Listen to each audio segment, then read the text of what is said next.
எனக்கு அன்பான கர்த்தருடைய பிள்ளைகளே, எல்லாரும் எப்படி இருக்கிறீங்க? சிந்தையின் போராட்டத்தால ரொம்ப கஷ்டப்பட்டுட்டே இருக்கிறீங்களா? மெமரி லாஸ், பிசாசு இன்னைக்கு சில போராட்டத்தை கொண்டு வந்து ஒவ்வொரு நாள் இரவும் உங்களை அலக்களிக்கிறானா? இன்னைக்கு என்னுடைய வாழ்க்கையில இருக்கிற சாட்சியத்தை உங்கள்கிட்ட நான் சொல்லி அதுல இருந்து எப்படி விடுபடணும்ன்ற சில காரியங்களை உங்களுக்கு சொல்லி கொடுக்குறேன். வர்ற நாட்கள்ல தொடர்ந்து இந்த வார்த்தைகள் நீங்க பாருங்க. ஒவ்வொரு பகுதியா நாங்க என்ன செய்யறோம், இதுல ஆவியானவர் எங்களுக்கு டைம் கொடுக்கும் பொழுது அதை நான் உங்களுக்கு ஷேர் பண்றேன். என்னுடைய வாழ்க்கையில இந்த சிந்தையின் போராட்டம் என்றது ஒரு 6 மாச காலமாய் அவ்வளவு ஒரு போராட்டம். அப்படின்னா திருமணமே வேணான்ற சொல்ற அளவுக்கு பாருங்க, திருமணம் முடித்து இனிமேல் வாழவே முடியாதுன்ற சூழ்நிலையில இருந்த போராட்டம் தான் அந்த சிந்தையின் போராட்டம்.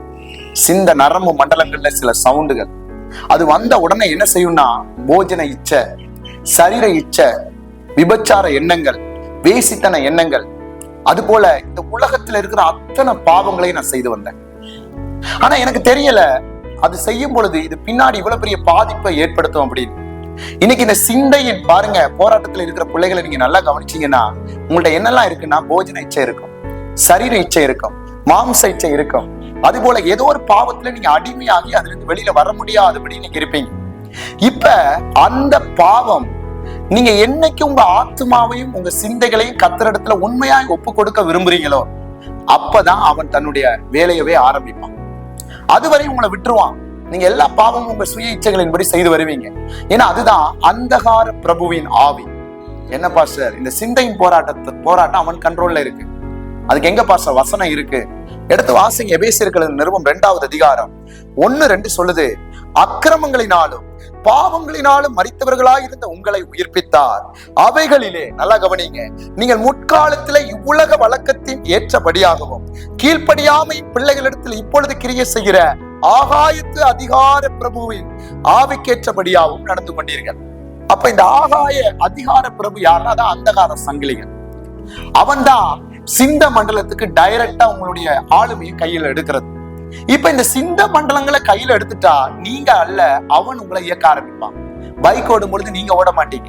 மனைவியோட பேசுவீங்க, ஒரு 10 நிமிஷத்துக்கு மேல உங்களால பேச முடியாது. அடிக்கடி உங்க முகங்கள் மாறும், நாவுகள் வெளியில வரும், சிந்தைகள் கட்டப்பட்டு என்ன செய்யறனே தெரியாம இருப்பீங்க. இதெல்லாம் உன்னுடைய தந்திரங்கள். இந்த போராட்டம் எனக்கு 6 மாச காலம். எனக்கு ஒரே கேள்வி, இது எப்படிடா நம்ம கிறிஸ்தவ குடும்பம், சபைக்கு போறோம், அந்நிய பாஷை பேசுறோம், ஆனா இது எப்படி, இது எதுக்காக வந்துச்சு? சில இடத்துல சில ஊழியக்காரர்கிட்ட கூட போய் கேட்கும் பொழுது அவங்களும் சரியான ரெஸ்பான்சிபிள் இல்ல. ஏன்னா இந்த சிந்தையின் போராட்டம் என்பது எல்லா ஊழியக்காரராலையும் உடைக்க முடியாது. ஏன்னா அவங்களும் சில பேர் அவன் தான் கட்டி வச்சிருக்கான். நீங்க நல்லா கவனிங்க. அதுல இருந்து விடுதலை ஆகும் பொழுது அந்த ஒரு ஊழியக்காரனை பார்த்து அவன் எந்த இடத்துல கட்டப்பட்டிருக்கிறான், எங்க அந்த ஆவி கிரியை செய்யறது உங்களால அழகா கவனிக்க முடியும். ஏன்னா உங்க கண்களுக்கு மட்டும் கர்த்தர் அந்த மனக்கண்களை திறப்பார், ஆவிக்குரிய மண்டலங்களை திறப்பார். அதான் சொல்றேன், மாம்சத்துக்கேற்ற கிறிஸ்தவனா இருந்தா உங்களால புரிய முடியாது. நீங்க அந்த போராட்டத்தோட கடைசி வரையும் போராடுவீங்க. ஆவிக்குரிய மண்டலத்துக்குள்ள எப்ப வர்றீங்களோ அப்பதான் இந்த சிந்தையின் மண்டலத்துல இருந்து நீங்க விடுதலை பெற முடியும். அதுக்கு வர்ற வழியத்தான் நான் உங்களுக்கு இந்த வார்த்தையின் மூலமா சொல்றேன். நல்லா கவனிங்க. இப்படியே 6 மாசம் கடந்ததுக்கு அப்புறம் நான் ஆண்டவர்கிட்ட கேட்ட ஒரே ஒரு வார்த்தை, ஆண்டவரே இந்த போராட்டம் எனக்கு இப்படியே தொடர்ந்தா ஊழிய பாதையில வர முடியாது, இதை நீங்க ஜெயிக்க எனக்கு பலன் கொடுக்கணும், இதை மேற்கொள்றதுக்கான வழியாவது காட்டணும் பொழுதுதான். அதான் பாருங்க, இந்த போராட்டம் இருக்கிற பிள்ளைகளுக்கு கர்த்தரோட இருக்கிற இருதயம் கம்பல்சரி இருக்கும். உண்மையா இருக்க விரும்புவாங்க. ஆனா அவங்களை தேடி பணம் வரும், பொருள் வரும், உயர்வு வரும், எல்லாம் வரும். ஆனா என்னன்னா அந்த போராட்டம் வரும்பொழுது அவங்களால ஜெயிக்க முடியாது. ஆனா அவங்களுக்கு அந்த விசேஷத்தை, கிருபைகள், அபிஷேகத்தை கர்த்தர் கொடுத்திருப்பார். ஏன்னா அதான் வசனம் சொல்லுது, பவுல் அழகா சொல்றாரு, 2 கொரிந்தியர் 10:3 சொல்லுது, நாங்கள் மாம்சத்தின்படி நடக்கிறவர்களா இருந்தோம், மாம்சத்தின்படி போர் செய்கிறவர்கள் அல்ல, எங்களுடைய போராயுதங்கள் மாம்சத்துக்கு ஏற்றவைகளா இராமல் அரண்களை நிர்மூலமாக்குறதுக்கு தேவ பலம் உள்ளவைகளா இருக்கிறது. உன் வாயிலிருந்து புறப்படுகிற அபிஷேகம் மற்றவர்களை சுட்டெரிக்கும், எரிஞ்சுதான் ஆகும். சத்துருனுடைய கட்டுகளை உடைஞ்சுதான் ஆகும். நல்லா கவனிங்க. நான் எந்தெந்த பாவம்னா, போன் அதிகமா பாக்குறத ஒதுக்கினேன், ரீல்ஸுகள் பாக்குறத ஒதுக்கினேன். எதெல்லாம் எனக்கு பாவம் உண்டாக்குற வழியோ அதெல்லாம் எதெல்லாம் இருக்கும். இப்ப உங்களுக்கு எல்லாம் ஒவ்வொரு வழிகள் இருக்கும், திறந்து வச்சுட்டு தான் இருப்பீங்க. அதனாலதான் அந்த சிந்தையினுடைய போராட்டம். அத தேவ ஆவினால முறியடிக்கிற பலனை கத்துக்கொண்டேன். அது என்ன? அதான் 10:5 சொல்லுது 2 கொரிந்தியர்ல, அவைகளால் நாங்கள் தர்க்கங்களையும் தேவனை அறிகிற அறிவுக்கு விரோதமாய் எழுப்புகிற எல்லா மேட்டிமையும் நிர்மூலமாக்கி எந்த எண்ணத்தையும் கிறிஸ்துவுக்குள் கீழ்ப்படிய சிறைப்படுத்துகிறவர்களா இருக்கிறோம்.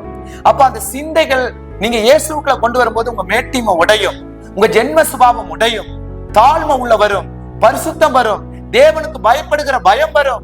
இன்னைக்கு சிந்தையில போராட்டத்துல இருக்கிற பிள்ளைகளுக்குள்ள பெருமை இருக்கும், மேட்டிமை இருக்கும், நான் தான்ற அந்த அதிகாரம் இருக்கும். ஆனா அவனுக்கு தெரியாது, ஏன்னா அவன் கட்டப்பட்டு பல நாட்கள் ஆயிருச்சு, பல வருஷங்கள் ஆயிடுச்சுன்னா அவனுக்கு அந்த உணர்வே வராது. அதனாலதான் சொல்றேன், நீங்க ஆவியானவரால நடத்தப்பட்டா தான் உங்க சிந்தை கட்டப்பட்டிருக்கா கட்டப்படலையான்னு தெரியும்.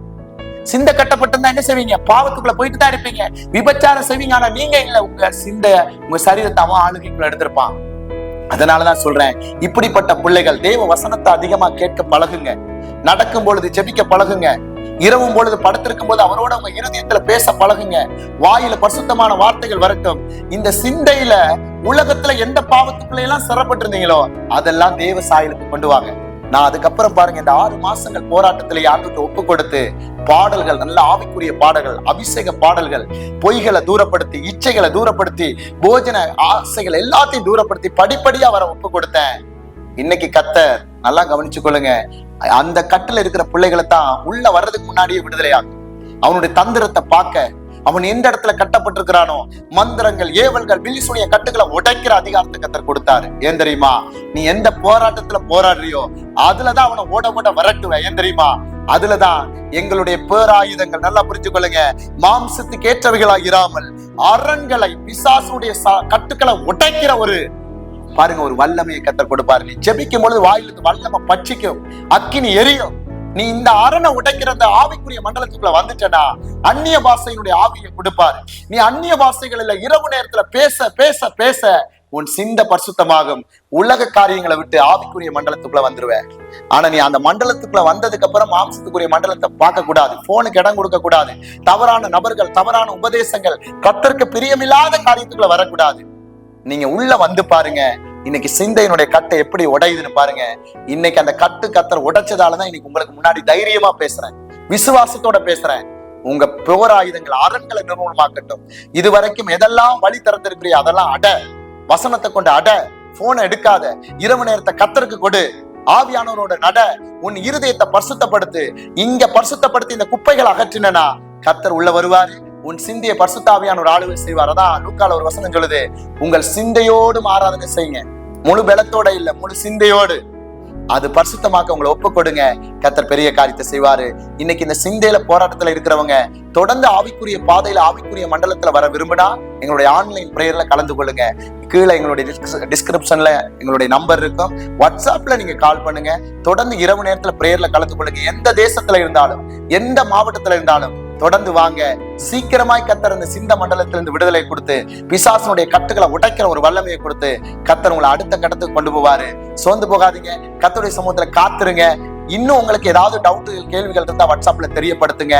நீங்க ஒப்பு கொடுத்தா தான் விடுதலை பார்க்க முடியும். நீங்க அந்த மண்டலத்துக்குள்ள வாங்க, கர்த்தர் உங்களை கொண்டு பெரிய காரியத்தை செய்வார். God bless you.